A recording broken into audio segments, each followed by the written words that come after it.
Hello, everyone. It is Tuesday, April 28th, about to be 7 o'clock, and I'm going to go over today's price action in the general market, starting with SPY, which is the S&P 500 ETF. So in yesterday's video, we ended up the day making new highs in terms of the bounce of Corona. But we ended the day just below those highs. So we were going to see today if we were going to be retracing and looking for a daily higher low above 272, or if we were going to continue this bounce. So in the morning, we had a gap up open, which means that we opened higher than the previous day's close. And immediately we saw a lot of profit taking. So after the last couple days of going up, actually within the last 5 or 6 days, S&P has already gone up 7%. So it was due for a little bit of profit taking, especially when there's a gap up in the market. That usually calls for a little bit of profit taking. So there was some selling in the morning. And going into the hourly time frame, I'll show you what we were looking at. So we had the gap up open, and we have our high of the bounce at 291. We immediately flushed down over the next 2 hours of the morning. Any bounce after that, we were just going to set an hourly lower high compared to the high of the bounce. So in the middle of the day, we did set that hourly lower high, and we finished the day basically at the lows of the day. We broke by a few pennies, but no bear follow through, so not enough for a clean break. So right now we're in an hourly equilibrium. If the bears manage to change the trend in their favor, so if the bears manage to change the trend bearish, then you're going to zoom out and you're going to look for daily consolidation. So once the hourly time frame gets changed either bullish or bearish, that's when you zoom out and you look for moves on the daily time frame. So if tomorrow we break the lows of today, which would be 285.77, 285.58, if we break that starting the day off tomorrow, then we're going to be zooming out and looking for a daily higher low. So let me go back to the daily chart. So if the bears do gain control of the hourly time frame, then we're going to look for SPY to start pulling back and try to form a daily higher low above 272. And most likely be in an equilibrium at that point, where we would go back up and look for a lower high, or continue up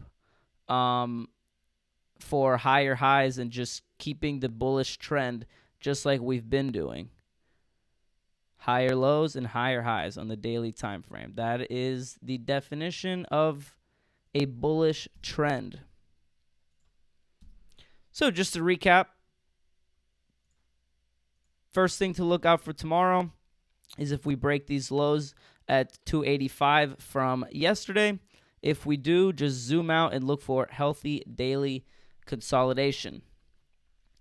And like I said in the beginning of the video, I'm also going to go over ROKU, which was a name that I added today because it dropped a lot and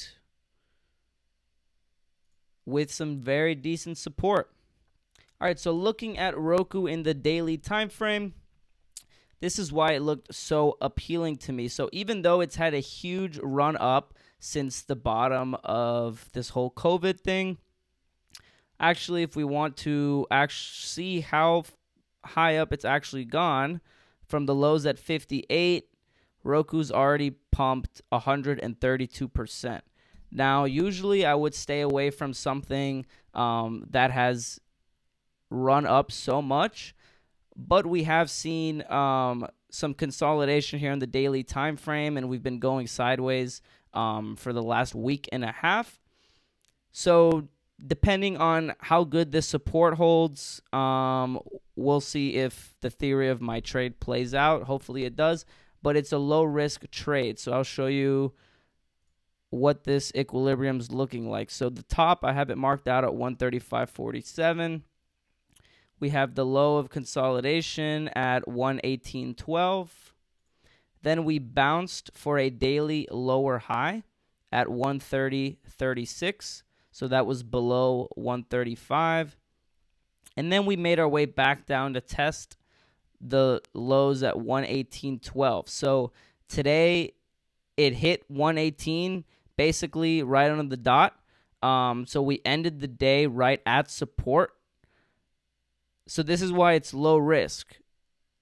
If we break below 118.12 tomorrow, then I will take my money out, take the small loss, and accept that my theory was wrong on how this trade would play out.